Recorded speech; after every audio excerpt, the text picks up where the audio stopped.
সকাল থেকেই আকাশটা প্রচণ্ড মেঘলা। বাইরে ধুধু করে হাওয়া বইছে।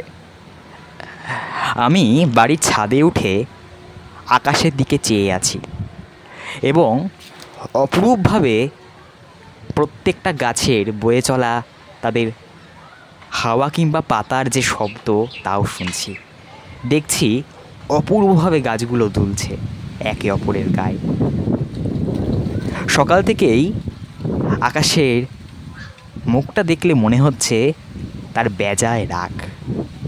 গোমড়া করে রয়েছে সকাল থেকে এই মেঘলা আকাশ, আর গাছের পাতারা ক্রমশ একদম কিন্তু নড়ছে চড়ছে।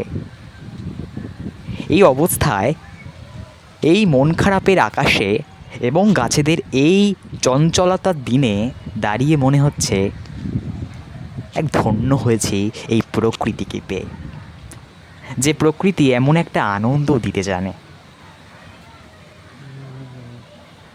মেঘলা আকাশ হয়তো অনেকের পছন্দ হয় না, কিন্তু বিশ্বাস করুন, এই মেঘলা আকাশের মধ্য দিয়ে কিন্তু বিভিন্ন রকমের স্মৃতি অনুভব হয় মানুষের মনে। এই মেঘলা আকাশকে দেখে মনে হচ্ছে, বলতে ইচ্ছে করছে, আমার সারাটা দিন মেঘলা আকাশ বৃষ্টি তোমাকে চায়। তোমার সন্ধ্যাটুকু আমার কাছেই নিয়ে নিলাম। আমার সারাটা দিন মেঘলা আকাশ বৃষ্টি তোমাকে চায়, আর তুমি আসবে বলে।